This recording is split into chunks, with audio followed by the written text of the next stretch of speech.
Hello students, ఈ వీడియోలో మనం సెకండ్ ఫేజ్ చూద్దాము. సెకండ్ ఫేజ్‌లో ప్రాబ్లమ్ ఏంటంటే క్వెషన్స్ ఎక్కువొచ్చే స్కోప్ లేదు. ఎందుకంటే సిలబస్ గూడా ఎక్కువ లేదు. అయితే సెకండ్ ఫేజ్‌లోనే మనకు 6 పాయింట్ ఫార్ములా వస్తది కాబట్టి 99% 6 పాయింట్ ఫార్ములా వచ్చే ఛాన్సెస్ ఉన్నాయి. 6 పాయింట్ ఫార్ములాని ఇంప్లిమెంట్ చేయడానికి ఏం చేస్తారు? ఫస్ట్ 371 డీని తీసుకొస్తారు. So, 371 D impact on Mulki rules అడగొచ్చు. దీన్ని ఇంప్లిమెంట్ చేయడానికి ప్రెసిడెన్షియల్ ఆర్డర్ వస్తుంది. ఆ ప్రెసిడెన్షియల్ ఆర్డర్‌లో ఉన్న సెక్షన్ 14 ఎఫ్ఏ తర్వాత లాస్ట్ ఫేజ్‌లో గూడా ఇంపార్టెంట్ అయితది. దాని తర్వాత మనకి ప్రెసిడెన్షియల్ ఆర్డర్ తర్వాత ఈ ప్రెసిడెన్షియల్ ఆర్డర్‌ని ఇంప్లిమెంట్ చేయడానికి చాలా కమిటీస్ ఒస్తాయి. ఆ కమిటీస్ అన్నీ కమిటీస్ గాదు, జియోస్ ఒస్తాయి. గవర్నమెంట్ ఆర్డర్ 674 చాలా ఇంపార్టెంట్. ఎందుకంటే జోనల్ సిస్టమ్‌ని తీసుకొస్తది. సో, మనకి ఇదొక క్లారిటీ ఉండాలి. 6 పాయింట్ ఫార్ములా దాని ఎఫెక్ట్ ఏంటి? ముల్కీ రూల్స్ అబాలిష్ అయితాయి. తెలంగాణ టీఆర్‌సీ అబాలిష్ అయితది.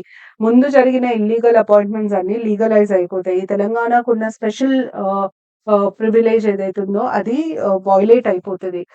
అంటే జెంటిల్‌మెన్స్ అగ్రీమెంట్ బ్లేటెంట్ వయలేషన్ అది. దాని తర్వాత ఆహ్, 6 పాయింట్ ఫార్ములా వల్ల ఆహ్, రీ ఏమంటారు జోనల్ సిస్టమ్ ఇంట్రొడ్యూస్ అయితది. ఆ జోనల్ సిస్టమ్‌లో గూడా రిజర్వేషన్ డిఫరెంట్ పర్సెంటేజెస్‌లో ఉంటాయి గానీ అది కరెక్ట్‌గా ఫాలో అవ్వరు.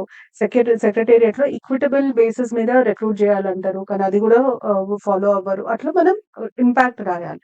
దాని తర్వాత నెక్స్ట్ ఇంపార్టెంట్ నా ప్రకారము ఆఫీసర్స్ కమిటీ ఒకటి, జియో 610 ఒకటి. జియో 610 అడిగే ఛాన్సెస్ చాలా ఎక్కువున్నాయి. ఎందుకంటే జియో 610ని బేస్ చేసుకొని వచ్చిందే గిర్గ్లానీ కమిటీ.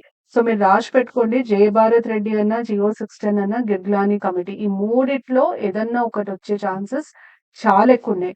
అండ్ ఇవి మనం కంటిన్యూటీలో చదవాలి. సో, గిర్గ్లానీ కమిటీలో మీరు స్పెసిఫిక్‌గా గుర్తుపెట్టుకోవాల్సిందేంటంటే టీఎన్‌జీఓస్ పెట్టిన ప్రెషర్ వల్ల చంద్రబాబు నాయుడు గారు గిర్గ్లానీ కమిటీని అపాయింట్ చేస్తారు. అయితే Girglani committee appointment date, Girglani committee రిపోర్ట్‌లో ఎన్ని వేస్‌లో వయలేట్ అయింది ప్రెసిడెన్షియల్ ఆర్డర్, దానికి ఏమేమి మెజర్స్ తీసుకోవాలని చెప్పి ఒక స్పెసిఫిక్ నంబర్ ఆఫ్ మెజర్స్ ఇస్తది. ఆ మెజర్స్ మొత్తం మనం రాయలేం. 126 వేస్‌లో వయలేట్ అయిందంటారు. అన్ని రాయలేం గదా! మేజర్‌గా వయలేట్ ఎట్లా చేసిండ్రు ప్రెసిడెన్షియల్ ఆర్డర్, ఏమేం మేజర్ రికమెండేషన్స్ ఇచ్చింది Girglani committee, immediate, long term ఉంటాయి. అవి మాత్రం చూసుకోవడం చాలా ఇంపార్టెంట్. దాని తర్వాత reaction and representations of Telangana employees is nothing but officers committee, Jayabharat Reddy committee appoint అవ్వడానికి, సుందరేషన్ కమిటీ అపాయింట్ అవ్వడానికి వీళ్ళ రిప్రజెంటేషన్స్ కారణం. సో, దీని మీద క్వెషన్ రాదు. అది మీరు జియో 610 గురించి రాసినప్పుడు రాయాలి. జియో 610 కంటెంట్ కూడా ఇంపార్టెంట్. జియో 610లో ఏం చెప్పిండ్రు, అది ఎందుకు ఇంప్లిమెంట్ అవ్వలేదు అని అడిగే ఛాన్సెస్ ఉంటాయి. చాప్టర్ 7 కొంచెం క్రూషియల్. ఎందుకంటే చాప్టర్ 7 నక్సలిజంకి సంబంధించింది. నక్సలిజం కాజెస్, కాన్సిక్వెన్సెస్ ప్లీజ్ గుర్తుపెట్టుకోండి. నక్సలిజం ఆంధ్ర నుండి తెలంగాణకొస్తది. కానీ తెలంగాణలో స్టెబిలైజ్ అయ్యి గ్రో అయితది. ఎందుకు అంటే ఫస్ట్ రీజన్ తెలంగాణలో అప్పటికి గూడా ఇంకా ఫ్యూడలిజం కంటిన్యూ అయితుంది. అంటే దొరల పెత్తనము, ఫ్యూడల్ సెటప్ ఏదైతుందో ఎక్స్‌ప్లాయిట్ జేయడము వాళ్ళని, అది కంటిన్యూ అయితుంది. సెకండ్ రీజన్ ఏంటంటే ఎక్స్‌ట్రీమ్ బ్యాక్వర్డ్‌నెస్ ఆఫ్ ట్రైబల్స్. గిరిజనులని ఎక్స్‌ప్లాయిట్ చేసేది గూడా చాలా ఎక్కువుంటది. ఈ 2 రీజన్స్ వల్ల తెలంగాణ బ్యాక్వర్డ్‌నెస్ వల్ల నక్సలిజం తెలంగాణలో పుంజుకుంటుంది. సో, మనం తెలంగాణ అండర్ డెవలప్డ్ అనడానికి ఇదొకటి రాస్తామనమాట. దాని తర్వాత ఎక్కడి నుండి మొదలైతది? వరంగల్ నుండి మొదలైతది. గ్రాడ్యుయల్‌గా స్ప్రెడ్ అయితది. రోల్ ఆఫ్ స్టూడెంట్స్ చాలా చాలా ఇంపార్టెంట్. ఇప్పుడు జగిత్యాల జైత్ర యాత్ర గురించి అడిగే ఛాన్సెస్ చాలా ఎక్కువున్నాయి. జగిత్యాల జైత్ర యాత్ర గురించి అడిగినప్పుడు రైతు కూలీ సంఘమ్స్ గురించి కంపల్సరీగా రాయాలి. ఓకే. తర్వాత Indravelli incident important. Indravelli incident గురించి ఒకవేళ అడుగుతే గిరిజన కూలీ సంఘమ్స్ ఫార్మ్ అయితాయి అక్కడ. దాని గురించి రాయాలి. జగిత్యాల చైత్ర యాత్ర date, Indravelli incident date important. కానీ నా గట్ ఫీలింగ్ ఏంటంటే దీని మీద అట్లా స్పెసిఫిక్‌గా పోయే కంటే బ్రాడ్ బేస్డ్‌గా అడుగుతారు. ఎట్లా అంటే క్రిటికల్లీ ఎగ్జామిన్ లేదా critically evaluate the anti landlord struggles in Jagtial, Sircilla and north Telangana, లేదా discuss the role of rythu coolie sanghams in the anti landlord struggles in Telangana. And ఆ రోల్ ఆఫ్ రైతు కూలీ సంఘమ్స్ మీరు ఎక్కడ మొదలు పెట్టాలంటే ఈ రైతు కూలీ సంఘమ్స్ ఫార్మ్ చేసింది స్టూడెంట్స్. ఆర్ఎస్యు ఇనిషియేటివ్ ఇది. Radical students union go back to the villages, గ్రామాలకు తరలి వెళ్ళండి అనే ఒక ప్రోగ్రామ్ స్టార్ట్ చేస్తారు. దాంట్లో స్టూడెంట్స్ వెళ్ళి ప్రతి విలేజ్ లో రైతు కూలీ సంఘాలను ఫార్మ్ చేస్తారు. ఈ రైతు కూలీ సంఘాలు ల్యాండ్ లార్డ్స్ అగేన్స్ట్ రివోల్ట్ అవుతాయి. అయితే అందులో కొన్ని ఎగ్జాంపుల్స్ ఇవ్వాల్సొస్తది మీరు. ఆ ఎగ్జాంపుల్స్ ఇచ్చిన తర్వాత రైతు కూలీ సంఘాల సక్సెస్‌ని సెలబ్రేట్ చేయడానికి జగిత్యాల జైత్ర యాత్ర ఆర్గనైజ్ చేయడం జరుగుతది. సో, ఇవన్నీ రాయాల్సొస్తది. ఒకవేళ అట్లా అడుగుతే. సెకండ్ చాలా చాలా ఇంపార్టెంట్ ఏంటంటే జల్, జంగల్, జమీన్. నేను మా టెస్ట్ సిరీస్‌లో జల్, జంగల్, జమీన్ అంటే ఏంటి? దానికున్న ప్రాముఖ్యత వివరించండి అని అడిగాను. జల్, జంగల్, జమీన్ అన్నది ఒక స్లోగన్. అది ఆదివాసులకి సంబంధించిన స్లోగన్ అంటే ట్రైబ్స్‌కి సంబంధించిన స్లోగన్. అది 3 ఇంపార్టెంట్ బేసిక్ నీడ్స్ మనిషికి ఉండే 3 చాలా ప్రముఖమైన అవసరాలు అంటే ఇండిస్పెన్సిబుల్ నీడ్స్. వాటర్, జంగల్ ఎందుకంటే వాళ్ళ హోమ్ ల్యాండ్ అది. ల్యాండ్ అలీనియేషన్, వాటర్ బేసిక్ ఎమ్యూనిటీస్ కి సంబంధించిందది. ఆ స్లోగన్‌ని పాపులరైజ్ చేసింది కొమరం భీమ్ గారు. కొమరం భీమ్ గురించి రాసి ఆన్సర్‌ని కంక్లూడ్ చేషినా నేను. సో, ఒకవేళ అట్లా అడిగితే మీరట్లా రాయాల్సొస్తది. దాని తర్వాత నెక్స్ట్ మనకి chapter 8లో race of regional పార్టీస్‌లో 90% question వచ్చేది మనకి టీడీపీ రూల్, దాని ఇంపాక్ట్ మీద. ఎస్పెషల్లీ 1983లో జరిగిన ఎన్టీ రామారావు రూల్. ఇప్పుడు abolition of Patel patwari system, Varuna Vahini scheme, తర్వాత ఎడ్యుకేషన్‌లో ఆయన తీసుకొచ్చిన మార్పులు, దాని మీద క్వెషన్స్ ఎక్కువొచ్చే ఛాన్సెస్ ఉన్నాయి. దాంతో పాటు నోషన్ ఆఫ్ తెలుగు జాతి and suppression of Telangana identity. Notion of Telugu జాతి ఏంటి? ఆహ్, తెలుగు వాడి ఆత్మ గౌరవం అనే స్లోగన్ తీసుకొచ్చి టీడీపీ ఎలక్షన్స్ గెలుస్తది. అంటే మనమందరం యునైటెడ్, మనమందరం ఒకటే అంటారు. కానీ ఒక్కసారి ఆయన పవర్‌లోకొచ్చినాక ఆయన కృష్ణా, గోదావరి జిల్లాలలో మాట్లాడే భాషని ఆఫీషియల్ లాంగ్వేజ్ లాగా ప్రమోట్ చేస్తాడు. సపరేషన్ ఆఫ్ తెలంగాణ ఐడెంటిటీ ఎక్కడ మొదలుపెడతారు? 1969 అజిటేషన్ తర్వాత తెలంగాణని ఆ ఐడెంటిటీయే లేకుండా చేస్తే వీళ్ళు మళ్ళీ అజిటేట్ గారు అని ఒక ఆలోచనతో సపరేషన్ మొదలైతది. ఎక్కడ జలగం వెంగళరావు పీరియడ్‌లోనే మొదలైతది. తెలుగు వెలుగు మ్యూజియం, వరల్డ్ తెలుగు కాన్ఫరెన్స్, మా తెలుగు తల్లికి ఆ పాటను ప్రమోట్ చేయడం, తెలుగు తల్లి స్టాచ్యూ, ఇవన్నీ సపరేషన్ ఆఫ్ తెలంగాణ ఐడెంటిటీ కిందకొస్తది. దాని తర్వాత తెలంగాణ ఆహ్, వ ప్రముఖులకి ఇంపార్టెన్స్ ఇవ్వకపోవడం, తెలంగాణ కల్చర్‌కి ఇంపార్టెన్స్ ఇవ్వకపోవడం, డైలెక్ట్‌ని వెక్కిలించడము, సినిమాలలో విలన్లు, జోకర్లు మాట్లాడే భాషలాగా చూపించడం. సో, ఇవన్నీ మీరు రాయాల్సొస్తది. నా ప్రకారము ఒకటి ఇది ఇంపార్టెంట్. సెకండ్‌ది చాలా ఇంపార్టెంట్. ఈ 2 ఎక్కువ అడిగే ఛాన్సెస్ ఉన్నాయి. ఇది కాకుండా నెక్స్ట్ మీకు అడిగే ఛాన్సెస్ ఎక్కడున్నాయంటే రియల్ ఎస్టేట్. రియల్ ఎస్టేట్ మిగతా వాటికి బేసిస్ అయితది. అందుకనే రియల్ ఎస్టేట్ మీద అడిగే ఛాన్సెస్ చాలా ఎక్కువున్నాయి. ఓకే. సో, ఈ యూనిట్ నుండి మనం ఇవి ఎక్స్‌పెక్ట్ చేయొచ్చు. దాని తర్వాత ఎల్‌పీజీ రిఫార్మ్స్‌లో ఇదొకటి ప్లీజ్ చూసుకోండి. మాదిగ దండోర, తుడుం దెబ్బ మూవ్‌మెంట్. ఇది బేసిక్‌గా సబ్ కేటగరైజేషన్ ఆఫ్ ఎస్సీస్‌కి సంబంధించింది. ఎంఆర్‌పీఎస్ స్టార్ట్ చేసిన మూవ్‌మెంట్ ఇది. సో, ఇదొకటి. తుడుం దెబ్బనేమో ట్రైబ్స్‌కి సంబంధించిన మూవ్‌మెంట్. ఈ 2 అడిగే ఛాన్సెస్ ఎక్కువున్నాయి. దీంతో పాటు ఎల్‌పీజీ రిఫార్మ్స్ ఇంపాక్ట్ ఏంటి?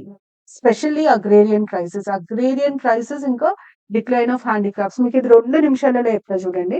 ఫస్ట్ ఏమైతదంటే మనం చెరువుల మీద డిపెండ్ అయితాం. అండ్ మనకి అప్పటికే నజాంలు కట్టిన ఇరిగేషన్ ప్రాజెక్ట్స్ ఉండే. విశాలాంధ్ర ఫార్మ్ అయినంక 1956లో నిజాం కట్టిన ప్రాజెక్ట్‌లని సిస్టమాటిక్‌గా నెగ్లెక్ట్ చేసుకుంటూ వస్తారు. దానివల్ల దాని ఆయకట్టు ఏరియా తగ్గిపోతదండి. ఇంటేక్ కెపాసిటీ తగ్గిపోతది. ఆయకట్టు ఏరియా తగ్గిపోతది. ఏం రిపేర్‌లుండయి. సో, మనం ఊరి చెరువుల మీద డిపెండ్ అయితాం. ఊరి చెరువులని పటేల్ పట్వారీస్ వ్యవస్థను తీసేయడం వల్ల ఏమైతది? ఊరు చెరువులను మెయింటైన్ చేసేందుకు ఎవడు ఉండడు.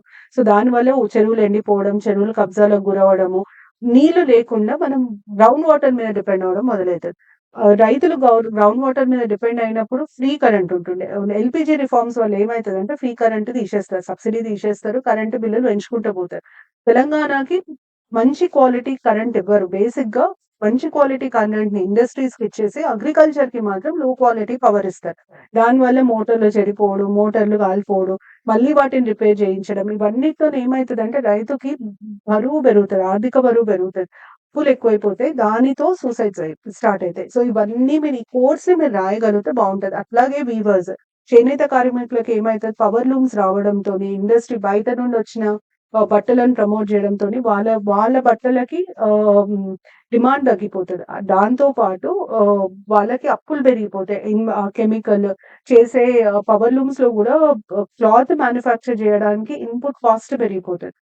కరెంట్ బిల్లు పెరిగిపోతది. దాంతో వాళ్ళు గూడా సూసైడ్స్‌కి వెళ్తారు. సో, ఈ పార్ట్ మీద క్వెషన్స్ ఎక్కువొచ్చే ఛాన్సెస్ ఉన్నాయి దీంట్లో. అది జూసుకోండి. ఎల్‌పీజీ రిఫార్మ్స్ ఇంప్లిమెంటేషన్‌లో మీకు 4 కమిటీస్ ఉంటాయి. ఏపీ ఈఆర్‌సీ ఉంటుంది. ఈఆర్‌పీ ఉంటది. ఇవన్నీ అడుగుతారా అంటే ఒక్కసారి చూసుకొని పోండి. కానీ నా ప్రకారం అయితే ఇవెక్కువ ఇంపార్టెంట్. దాని తర్వాత మీకు 10, 11 యూనిట్స్ యాక్చువల్లీ కలిసుంటాయి. ఎందుకంటే 10, 11 యూనిట్స్ మనకు 1980 నుండి 2000 వరకి జరిగిన సంఘటనలను బేస్ చేసుకొని ఉంటది. కానీ దీంట్లో మాత్రం quest for Telangana identity, intellectual discussions and debates, political and ideological efforts. ఇప్పుడు పొలిటికల్ అండ్ ఐడియాలజికల్ ఎఫర్ట్స్ అని అన్నారనుకోండి. ఇంటలెక్చువల్ డిస్కషన్స్‌లో మీరేం జేస్తారు? టీఐటీ గురించి రాయాలి. తెలంగాణ ఇన్ఫర్మేషన్ ట్రస్ట్ గురించి రాయాలి. Telangana forum for freedom of expression వాళ్ళ ఆర్గనైజేషన్ అశోక్ టాకీస్ మీటింగ్ అక్కడి నుండి సూర్యాపేట మీటింగ్ వస్తది. దాని తర్వాత పొలిటికల్ అండ్ ఐడియాలజికల్ ఎఫర్ట్స్‌లో వేలిచాల జగపతిరావు గారి కాంట్రిబ్యూషన్ గురించి రాయాలి. పీపుల్స్ వార్ గ్రూప్ ఒక దీన్ని అనౌన్స్ చేస్తది. అదేంటి విజన్ డాక్యుమెంట్‌ని అనౌన్స్ చేస్తది. అది రాయాలి. సో, ఇట్లా మీరు కనీసం ఆ కీ పాయింట్స్ చూసుకుంటే, ఆ పేర్లు చూసుకుంటే ఇక్కడ మీకు ఫ్యాక్ట్స్ ఎక్కువుంటాయి. ఆ పేర్లు చూసుకుంటే బావుంటది. దాని తర్వాత growth of popular unrest against regional disparities, discrimination and under development of Telangana అంటే మనకి రీజనల్ డిస్పారిటీస్ ఉన్నాయి. అండర్ డెవలప్‌మెంట్ ఉంది అని చెప్పిన సంఘటనలు, చెప్పిన వ్యక్తుల గురించి మనకు తెలియాలి. ఆ పాయింట్స్ మీరిక్కడ చాప్టర్ 10లో తీసుకురావాల్సొస్తది. సో, సెక్షన్ 2లో మీరు బేసిక్‌గా నక్సలిజం, జల్ జంగల్ జమీన్ దాని తర్వాత ఇక్కడ నేను చెప్పిన జగిత్యాల జైత్రయాత్ర, రైతు కూలీ సంఘాలు, దాని తర్వాత 6లో 6 పాయింట్ ఫార్ములా అనేది, 7లో ఇది, 8లో టీడీపీ రూల్ ఇంపాక్ట్, తెలుగు జాతి సప్రెషన్ అండ్ తెలంగాణ ఐడెంటిటీ, తర్వాత రియల్ ఎస్టేట్ ఒకటి, Telangana self respect, dialect, language, culture మీద ఏమేమైనాయి. ఇది అడిగే ఛాన్సెస్ చాలా ఎక్కువున్నాయి. సెల్ఫ్ రెస్పెక్ట్ మీద ఎట్లా మనల్ని వెక్కిలించేవాళ్ళు. So, they used to insult our culture. Bonalu Bathukamma ఆడనీయకపోతుండే. బోనాలని విలన్లు చేసుకునే పండుగలాగా చిత్రీకరిస్తుండే. ఉట్టి విలన్లు, జోకర్లు మాత్రమే మాట్లాడేవాళ్ళు తెలంగాణ యాసని.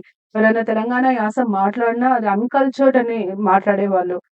దాని తర్వాత మన కల్చర్‌ని, మన హెరిటేజ్‌ని ప్రిజర్వ్ చేయలేదు. ఇప్పుడు విజయనగర కింగ్స్ గురించి చెప్పినంత శాతవాహనుల గురించో, కాకతీయుల గురించో ఎక్కడ రాసలేదు.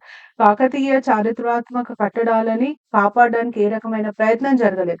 సో, ఇవన్నీ పాయింట్స్ మీరు రాయాల్సొస్తది. ఇది మీరు సిస్టమాటిక్‌గా రాయాలి. డైలెక్ట్‌లో ఉన్న ప్రాబ్లమ్స్, లాంగ్వేజ్‌ని ఎట్లా చిత్రీకరించిండ్రు, కల్చర్‌ని ఎట్లా చిత్రీకరించిండ్రు, ఇవన్నీ ఏమైంది అంటే తెలంగాణ సెల్ఫ్ రెస్పెక్ట్‌ని ఎఫెక్ట్ చేసినాయి. ఎట్లా ఎఫెక్ట్ చేసినాయి? ఇన్సల్టింగ్‌గా చూసేవాళ్ళు. మనల్ని ఎట్లా అంటే తక్కువని అని చూసేవాళ్ళు. ఏ ఛాన్స్ దొరికినా మన మన వే ఆఫ్ లైఫ్‌ని, మన కల్చర్‌ని, మన సంస్కృతిని వెక్కిలించేవాళ్ళు. సో, అది మనం తెలంగాణ సెల్ఫ్ రెస్పెక్ట్‌లో రాయాల్సొస్తది. ఇది సెకండ్ సెక్షన్‌కి సంబంధించిన ఇన్ఫర్మేషన్. ఇంకొక వీడియోలో థర్డ్ సెక్షన్ గురించి చెప్తాను. Thank you.